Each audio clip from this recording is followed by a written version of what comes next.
السلام عليكم ورحمة الله وبركاته وعنا وناكسن ملكستو أدونك أتكتشوكتان وبرنامجكي لما قبحي كفتنك سياسة يو علي حراري هدبا وحين كيمنا يو حرنتيسة كالسن أي كل هاي مقالة ميابليس هدبا علي وحين ويدين دونا بل مايشا وكتغي يو ورسيادو سوق هذي علي كسلو كالسن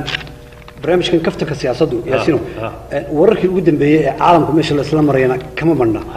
كفتن بقى إنه قلنا مركز صح وحنكبل أبدنا ودن كبريتن يوكي هي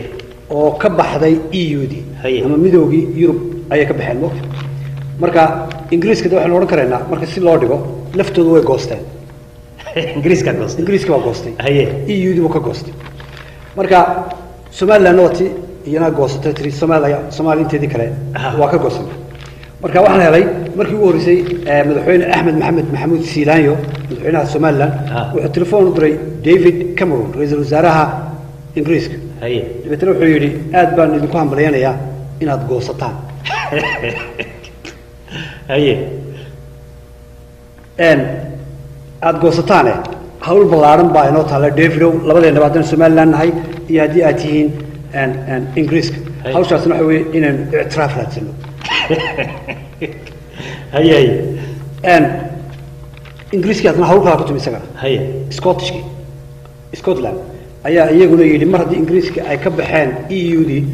إنك لفتينه لقبان كتاجنين وين الإنجليز كجونا ينورا هي سوتش دي هي مركا عندنا سمرك صوت شعب هذي أيام سنة تلفون كله أيام هاي مدحونها مامل خاتمه على خليفة قليل أي تليفون دق وحو أدري نيكولا ستيرغون قبل دليلان أو وقاميها سكوتلاند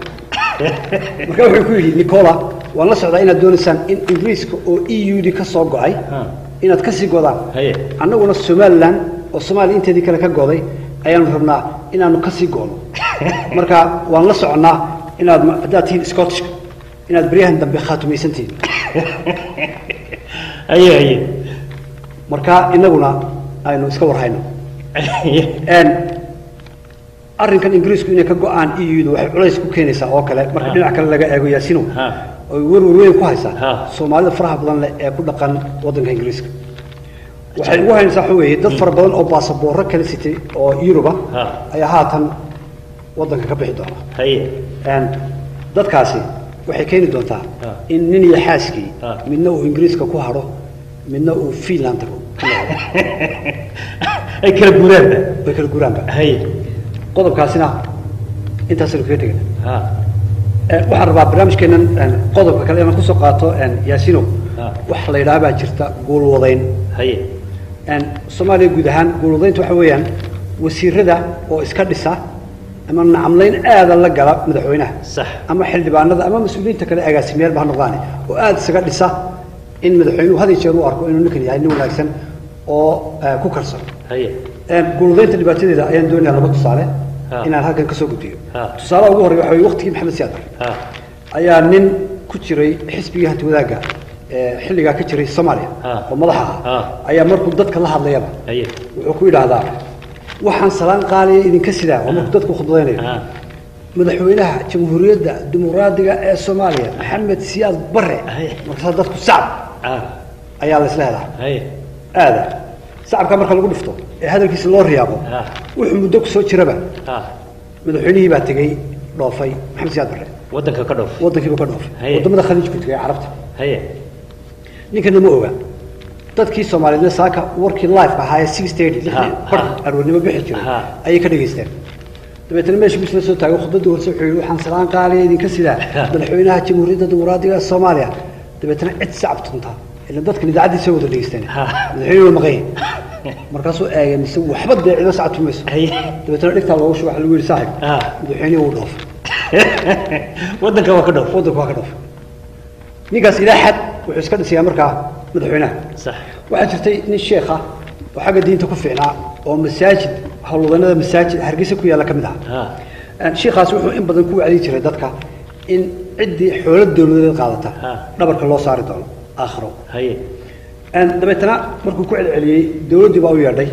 waxay gacanta ka saareen oo ay siiyeen baabuur aad u qurux badan oo ah noocyada u dambeeyay ee Hargeysa laga kaxaysto wadaadkiisa oo maalintii dambe baabuurkiisii wata waxa soo garab istaagay nin kale oo kamida dadkii uu wacday jiray haye dadana sheekhi buu garto wuxuu ku yiri sheekhow baabuurkan arma dhabarka lagu saaray akhro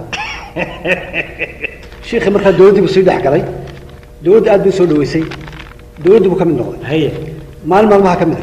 ayuu markaa soo hadlay wuxuu duceeyay madaxweynaha iyo marwada koowaad ee Soomaaliland haye dadana hadaladiisa waxa ka mid u yiri madaxweynaha Soomaaliland iyo marwadiisaba waxaan ilaahay uga baryaa in ilaahay uga khayr qaba kala siiyo wasiilayo xajadiisi iyo marwada koowaad marka isna wala martay ninka haye oo waa dhinacan ka hadlayo goolodaynta qofku isleeyahay aad wax ku heshay haye qodobkaas inta ayaan kaga baxaya haye waxaan rabaa wanagii toddobaadkii hore soo saarnay wasiirada dawladda Soomaaliland oo aad moodid inay xanjo xayeysiinayaan oo dhamaantood ba xaj cala shariyo iyagoo jooga shir sawirkaas oo ka mid noqon doona barnaamijkeenan toddobaad kasta ayaan rabaa toddobaadkii inaan ku soo qaato sawir muujinaya mar kasta madaxweynaha Puntland Cabdulle Maxamed Cali Gaas shir kastuu tago inuu mashquul ku yahay telefoonkiisa Facebook ku jira waxuu Google garaynaya telefoonkan aan ugu dambeeyay sawirkan ugu dambeeya wuxuu joogaa magaalada Baydhabo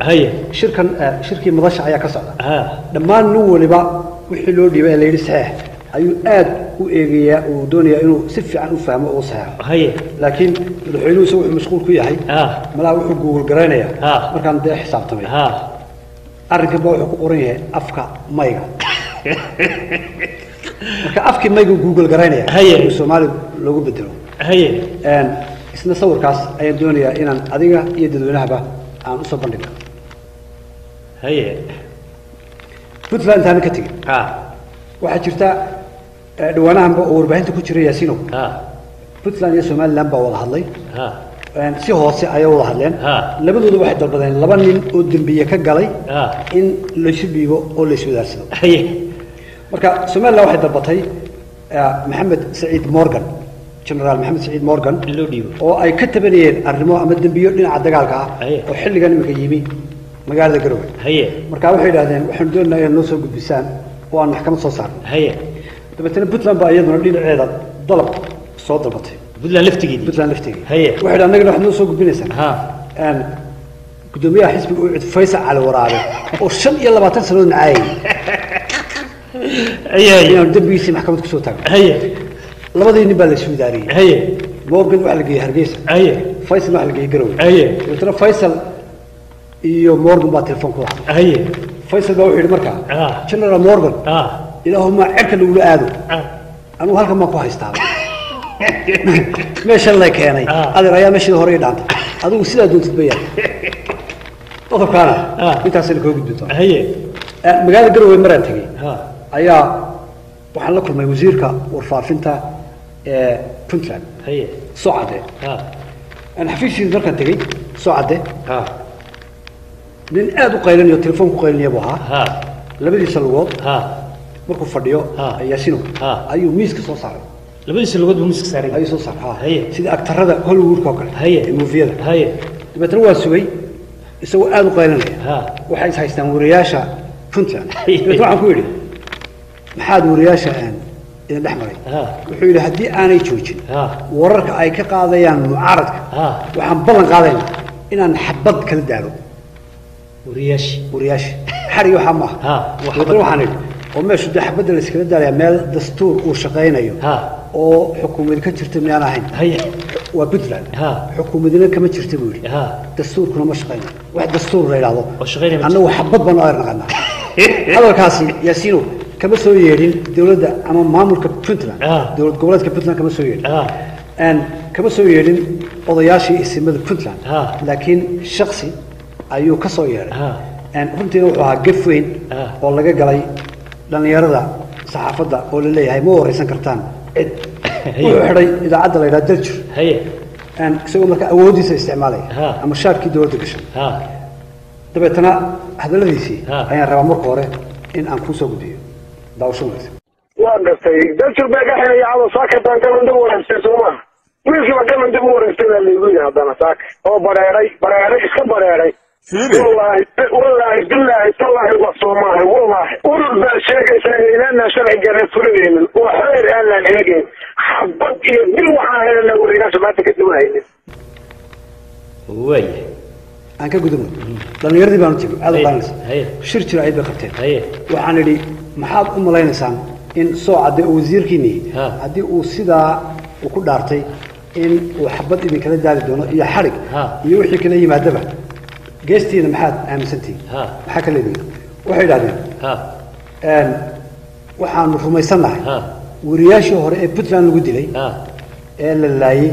يكوي دل حري ترى إلا تردي ترى إن ولو كل هاي صعد هذا الله ذي لما يرى أي المركز ياسينو كوسو الدنيا وزيركو xilliga wahanjabay waxa uu ku sheegay in Puntland aysan ka jirin wax dastuur ah iyo sharci isla markaana ay dawladdu dilayso wariyaasha isagoo intaas ku daray in aysan jirin dastuur ay dawladdu eegayso taas bedelkeedana ay dawladdu adeegsanayso